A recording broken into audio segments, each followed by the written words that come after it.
Welcome to Rom Wills Money Matters. Focus on money management. Now, I know I've talked about this before, but I'm going to tell you what. The thing ain't even so much about how much money you're making. It's how you manage it.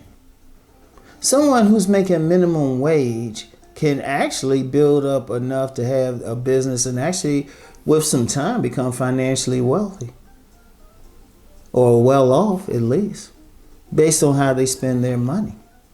Seriously, that's what it is. I mean, seriously, you have some people out here literally making $30,000 a year, $30,000, yet the way they manage their money, they're living well, they got a nice place.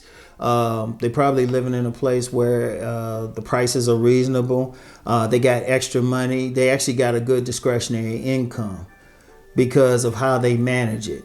And I'll get into that in a second, but let me add to that example. You have some people out here making well over six figures and they're struggling.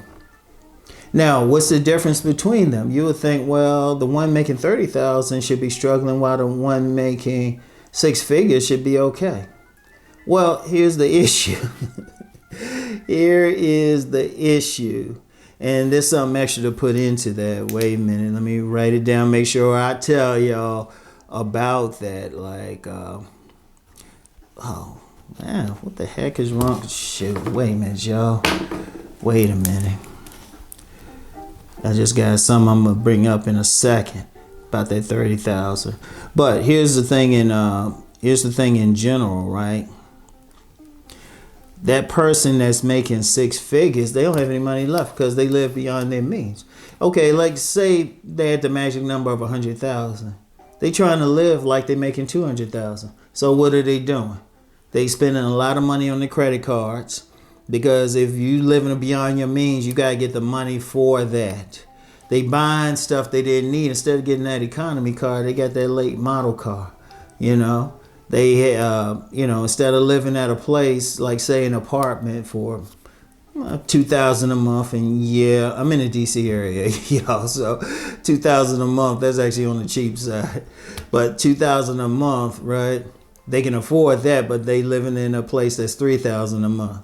You know, they got all the latest stuff. Basically, they spending money. They living paycheck to paycheck. They don't really have a savings. Okay, say the other person's making $30,000. Okay, $30,000. How they have a discretionary income? First, they live within their means. You know, the neighborhood they live in ain't the best, like top notch. You know, someplace luxury and stuff. But it's decent. It's a modest neighborhood. They got a good place. You look around hard enough, you can always find a good spot to live at. You know, they could be renting. You know. They could be renting it, and depending on where they at, you know, they really ain't spending that much money. They don't really use credit cards. They budget everything. They use coupons where they can. So they actually live below their means. You know, they actually make an effort to put some money away. Now, here's something that could come into that.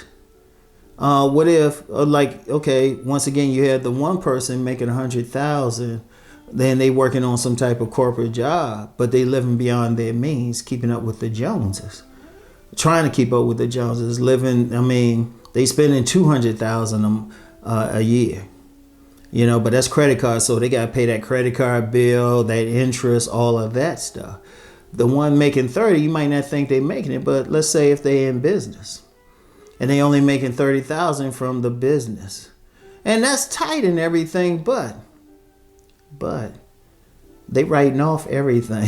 So and they write it off to the point where they actually getting some money back. And then they, using it wise for business and everything. But what's the difference between those two? It's just money management.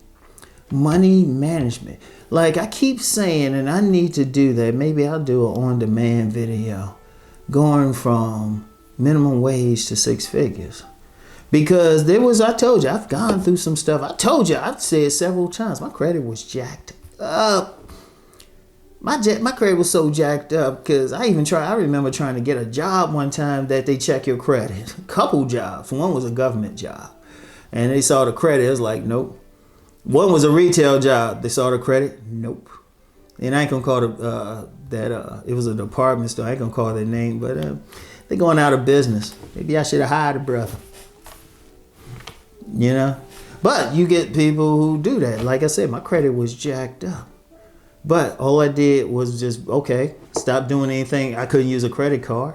I couldn't get a credit card. So I just didn't use it. I didn't buy, and this is something I do now. I don't buy something unless I absolutely need it. And even when I'll use my credit cards now, but then what did I say? I pay them off quickly. I pay them off quickly. I don't buy any, and even if for whatever reason, because like when I was moving and everything, I was spending extra in the event of a vacation. Even then, I still had the money in my possession just to pay it off. Actually, I did. Okay. Anyway, all my credit card debt, every single debt, I could pay it while we're talking. I could actually pay it off while we're talking, like everything now. But I let it go, pay it down, and then shoots up the FICO score. So I'm kind of manipulating that. But here's the thing. It's the money management. I don't buy anything that I can't afford. I'm very picky about how I spend my money. I make sure, the savings, my savings gets fed. See, and that's the thing. So getting back to it, like I said, I'm seriously considering doing an on-demand video going from minimum wage to 6 figures. And it's just a matter of, but even when I was, making as much money, it was how I spent it. I didn't spend it on a bunch of shoes or clothes I didn't need, just on you got to live a certain lifestyle, but I managed it. And even though I wasn't making as much as some people, I could handle $500 emergencies. I can handle it. I always had a savings, always. Even during tight times, one of the things I would do, I would put $5 away every week. I would put just $5 away. Seriously, that's how deep it was. You always put away something. See, if you manage your money, you can actually grow like a savings. And then with that savings, well, one, you have it for emergencies, but what if you have a business idea? You already got seed capital right there. And then, little stuff come up, like if car breakdowns, like, oh, okay. Like, my car, I had some clunkers, but I could always pay for it straight away. Well, I had to. I didn't have any credit. So, but I managed my money to the point where it wasn't a problem. Focus on managing the money. See, the thing is, like, people say they poor, but if they sit down and really think about how they spend their money, what they spend it on, they realize they got a lot of money. I use an example I've used several times. I'll end with this. There's a lot of people always in the poor neighborhoods, they say, we don't have money. I'm going to call bullshit on it. You got plenty of money. You know how I know? You go in those same neighborhoods, there's a bunch of businesses making money off of those people. So you got something. If you didn't have money, those businesses wouldn't be there because they wouldn't make money. And shoot, you get some of these businesses going to some of these poorer places, shoot. They offer your money. They sending their kids to schools and everything or starting other businesses. They making money. Seriously, you go in any poor neighborhood, you will find like several strip malls, several little stores. And they'll be in business for a while. They ain't worried about anything. Because they know that one of the things that keep people poor is they send their money out right away. And that gets into another discussion about just the house of money. But they spend their money right away. So they got the money. If they didn't have the money, they wouldn't spend it. But the key is how you manage what you do get. How you manage it. Like here's a general thing to do. Take care of the basics first. Definitely pay yourself. In fact, I would even say pay yourself first. So that means feed your savings. Take care of your basics. And yeah, you're going to have to get some food, but that's basics. You're going to have to get some basic clothes. So you know what? You might not be able to buy those polos, those Ralph Lauren or Calvin Klein, and those Timbs. Okay, you don't need to. Just get you some functional shoes, which a lot of times the stuff is functional. Just get you some functional clothing, get you a functional car if you need it. Heck, if you can get away without it, try. But if you need that car, get you a functional car. and stuff, and then just limit it, just be careful, and just, you know, just manage it. Don't spend it on like stuff you really don't need, especially to impress somebody who don't really care about you. You know, that's basically what many people do, but that's a whole other conversation. But focus on the money. How you manage the money is very important. Just manage it well, okay?